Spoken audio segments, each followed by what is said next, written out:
Oke, salam dan salam sejahtera. Saya Daniel Jani, selaku Ketua Penerangan PKR Negeri Sarawak. Saya perlu menjawab kenyataan-kenyataan yang dikeluarkan oleh pimpinan GPS dalam menyerang Pakatan Harapan, iaitu yang paling selalu saya dengar adalah kerajaan 22 bulan PHS itu gagal.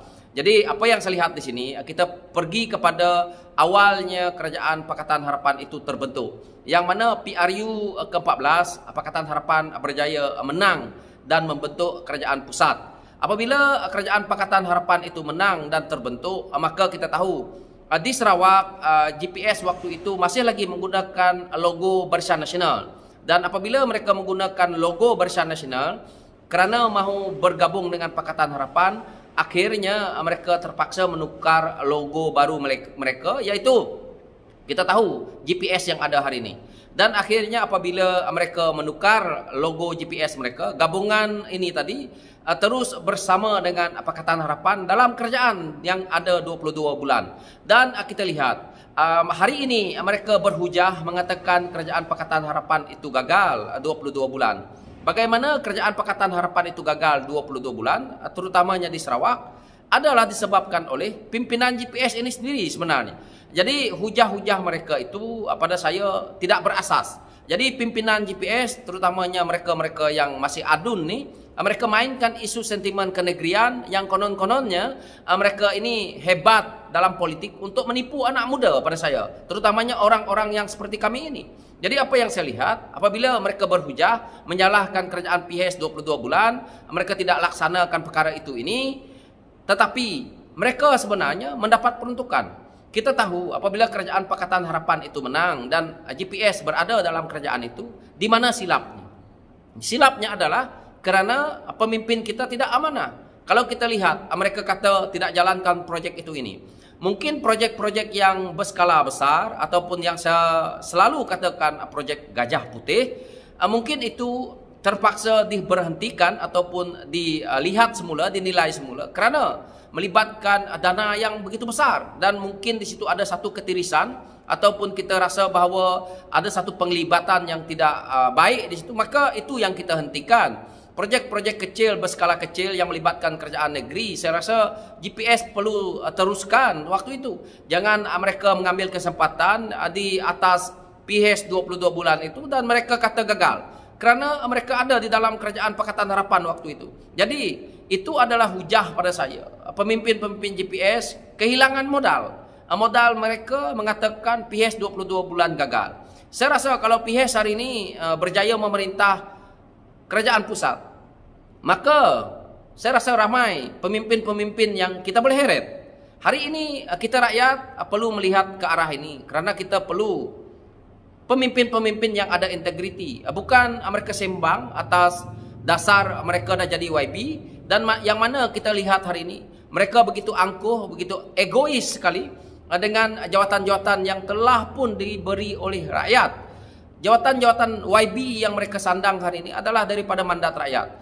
Apa yang mereka lakukan hari ini, yang mana saya adalah antara pimpinan parti, antara pimpinan kanan parti turun ke bawah, kami melihat bahawa banyak barai raya dan sebagainya kita tidak dibenarkan diguna, sedangkan kita menghantar permohonan.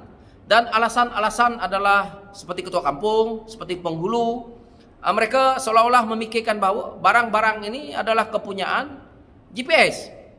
Sebenarnya ini perlu kita hentikan. Walaupun akan datang jika Pakatan Harapan sekalipun yang memerintah, kita tidak boleh begini. Ini adalah barang rakyat, hak rakyat. Duit pemimpin, gaji pemimpin dibayar oleh rakyat.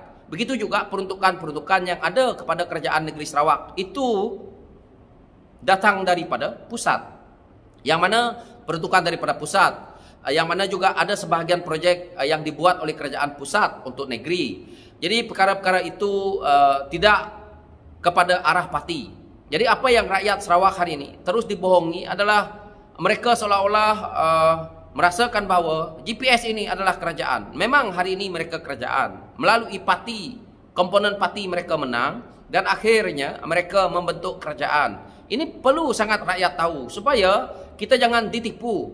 GPS adalah gabungan parti yang menang dan akhirnya diberi mandat untuk mentadbir negeri. Apabila negeri ini ditadbir, mereka bertanggungjawab dengan peruntukan-peruntukan yang ada untuk membangunkan kawasan.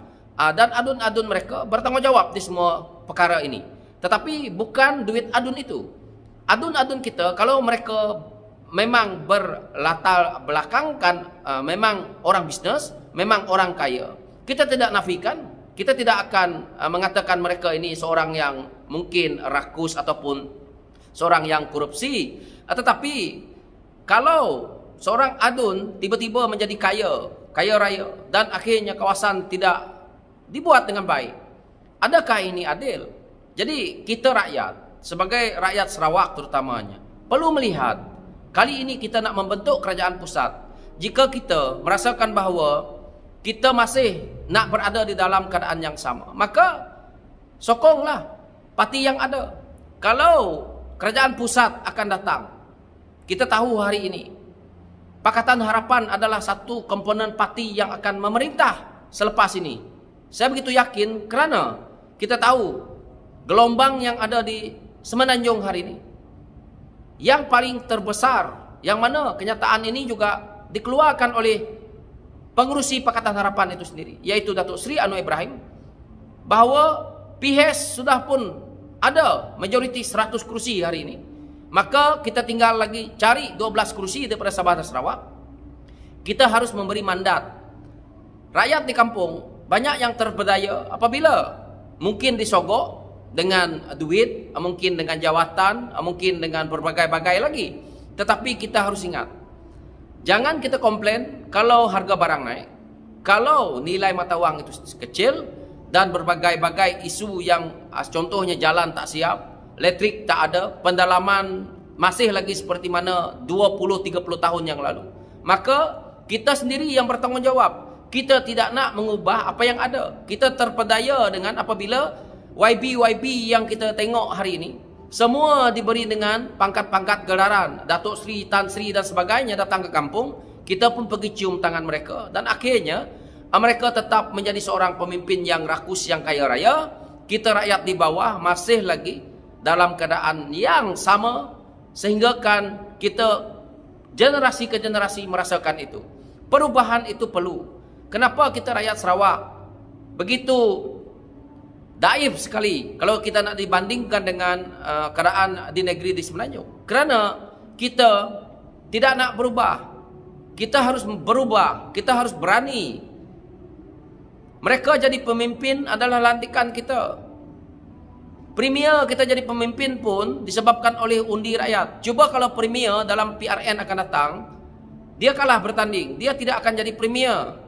Begitu juga calon-calon adun contohnya yang ada di kawasan kita, mereka kalau kalah bertanding, mereka tidak akan menjadi adun di situ dan kita boleh menggantikan mereka.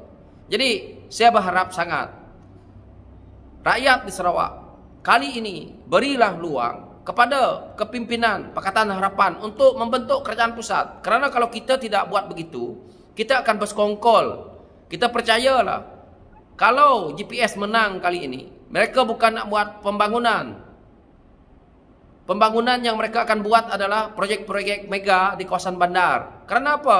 Kerana itu boleh menguntungkan pemimpin mereka. Mereka tidak melihat ke arah luar bandar ni. Kerana projek setakat nak pergi tar jalan kampung ni untungnya sikit.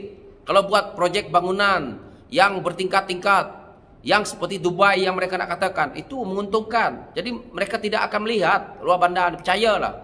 Jadi harapan saya, rakyat Sarawak harus berubah kali ini demi kepentingan kita sendiri. Pemimpin kita ini perlu kita ajar. Jadi saya harap itu saja yang saya boleh bagi tahu kepada rakyat Sarawak, yang saya bertindak sebagai anak muda supaya kita memikir ke jalan yang lebih baik. Sekian, terima kasih.